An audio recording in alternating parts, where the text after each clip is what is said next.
Good morning guys. Punta kami ni Baby Onyx sa church. Kaya naghabol siya ng pigeon. Yan ang gusto niya. Onyx, no, have the bus there. Don't, yeah, just go straight. Okay, go now. Go. Kailangan ko lang siyang i-remind na wag siyang. Yeah, okay, leave it now. Come on. Leave now the pigeon. Yan, kailangan ko lang siyang i-remind na hindi pwede siyang lumampas hanggang sa daanan ng bus. Alam niya naman. Yan, next.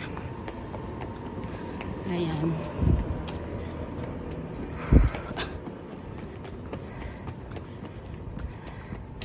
Kukuha kami ng tren. Tapos bababa uli sa isang station. Tapos kukuha uli ng isang tren. Tapos kukuha uli ng bus. Ang haba ng biyahe pero okay lang. Kasi si Lord naman ang pupuntahan natin. Ginagabayan naman tayo ni Lord pag ano. Okay, Onyx. Nasa pangalawang train na pala kami. The next station is Westbourne Park. Baba kami sa Hammersmith sa last stop. Ayan, namimili sa labas. Kalimutan ko pala yung ikaw ko. Hindi ako nakahigo tuloy. It's okay.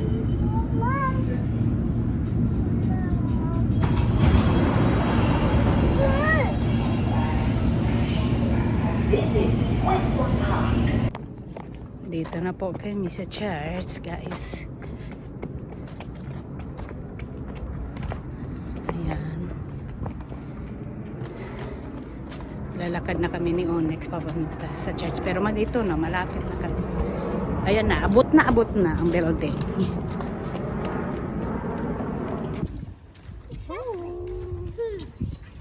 Oh. Kahit masama ang araw, labas pa rin. Na Onyx. Ayan. Punta kami guys sa park. Mahangin. Maririnig nyo ang hangin. Kasi nga ay ano, kaso lang ay ganito na talaga ang weather dito sa London. Kaya kailangan talaga ilabas siya. Kahit ganito, basta hindi lang ulan. Siyempre kasama namin ang lola. Dito na naman kami sa park. Go push anak, push. Push. I said push. Okay, mommy's coming. Come on. Yeah, which one? Where you want to play?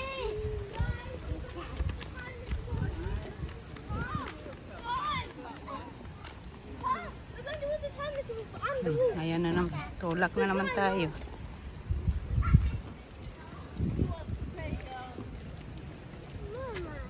Hi, Mamay. Hi. Ah, mamaya push it. Hi. Hi, Mamay. Hi.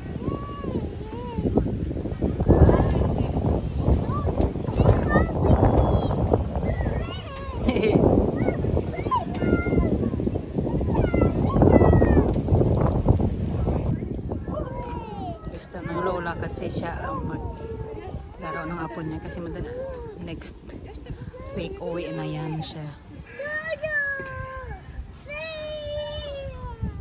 Kawawa naman. Ayan lang sila magbanding. Uwi na siya. Tagal na naman sila magkita ng apo niya. Papunta na pala kami dito guys sa shop. Magsha-shopping muna kami na wala sa bahay. Ayan silang dalawa. Gusto ni Onyx siya ang maghawa. Gusto niya si mama niya daw maghawa. What happened? Finish? So 10 minutes. Finish. Late. We buy again. We buy. Finish. We buy. Diyan na yun. Ayan, sa Pisco kami papunta guys. Umiyak. Naubos na kasi yung snack niya. Fish.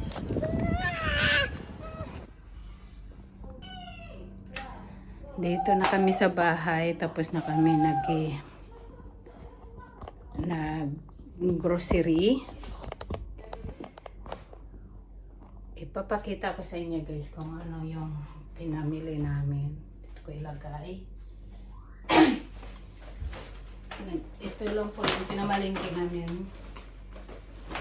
Parang sa Pilipinas ay how much 20? Nasa more than 1,000 I think guys. Ito lang. Weetabix. Breakfast namin to ni Onyx lagi. Saka of course popcorn. Paborito namin ni Onyx na snack. And ito set bag para sa lalagyan ng baon ng asawa ko. Strawberry. More on fruits ang binili ko ngayon guys kasi nakapamelengke na ng asawa ko nung Saturday. Cherry. 2 cherry ang binili ko. Saka isang blueberry. Kasi kailangan sa grupo ito. Maliit na set bag. Passion fruit. Alam niyo kung magkano ito guys ng passion fruit dito. 3 peraso. Nasa 76. More than that, nag-discount lang siya. Nasa 100 plus I think guys. Mayroon pa tayo dito. Ito yung sa bag ko nilagay. Ito lang yung dapat pinunta namin ha. Kaso lang naparami. Saka 2 peaches. Ito yung gusto ng asawa kong pinabili niya sa akin. Saka cucumber pickled. Yan lang. Nasa more than 1K na. Maabot 2K na. Ang mahal na kasi dito ng mga bilihin sa London guys. Kaya yan. Diba? Yan lang ha. Kaya hindi ko din alam guys. Hindi ko din alam guys pag ang mahal na ng mga bilihin. Tapos na tayo, ilagay na natin sa freezer. Ito gusto ng asawa ko ilagay sa freezer. Kasi gusto niya yung matigas. Ayaw niya yung malambot na kakainin. Kaya kailangan natin itago sa press. Para hindi ka lalambot. Itong cherry kailangan din na sa fridge. Saka ito.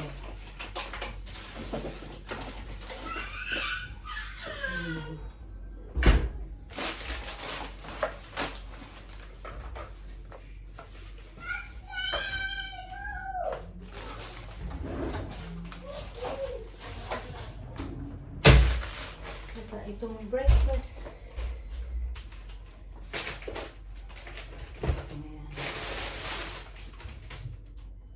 Kalat. Okay lang. Mag-prepare na ako ng lunch namin ni Onyx. Hindi ko lang kung anong ipapalunch ko sa kanya. I think just pasta. Kain tayo guys. Ito yung aking lunch. Ayan. Kulit na Onyx. Ayan yung kay Onyx. Ito. Pasta with butter and olive oil. Yan ang lunch niya. Siya yung kakain. Which one? Ito yung aking lunch guys. Chicken. Luto ni mama kahapon. Tsaka broccoli. Tsaka rice of course. Tsaka some pickles. Cucumber pickles. Yun. And then kain tayo guys. Kain tayo. Kain tayo. Pero enjoy ko muna yung pagkain ko guys. Yeah.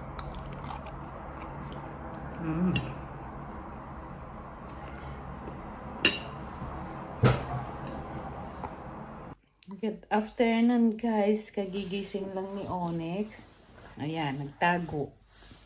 Alam niyo ba kung anong oras siya natulog? Pinahiga ko na siya ng 2 o'clock, natulog 4 o'clock.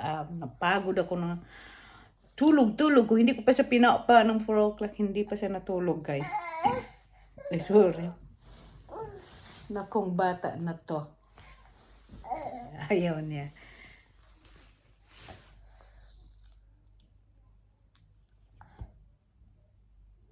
Ay guys. Patulog-tulog siya. Ayun na yan, magharap sa camera. Hindi ko alam ngayon.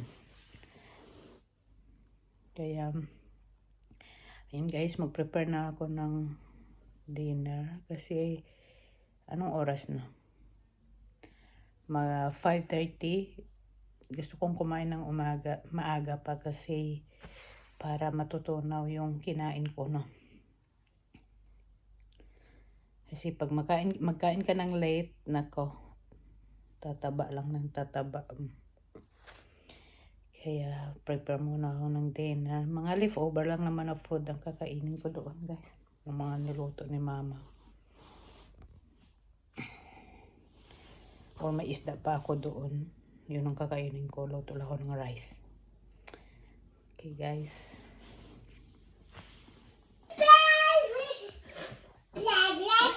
Good evening. It's time to sleep na guys kasi alas 9:04 na.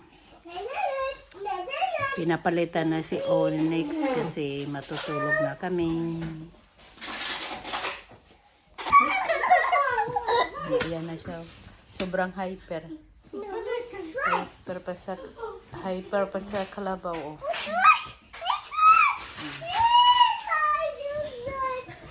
Onyx!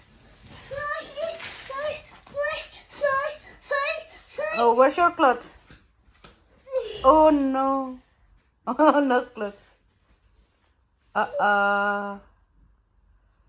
Daddy, don't put the clothes now. Oh no. What happened? Yeah, no clothes. What happened? What happened? Why you don't have clothes? Because you're naughty?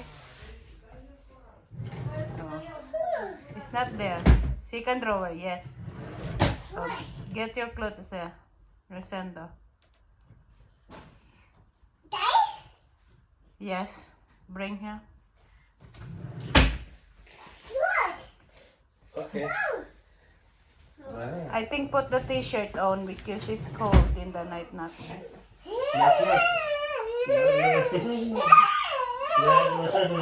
Onyx, put the t-shirt. I cannot sandals. Okay, guys. Good night, guys. See you tomorrow. I love you guys.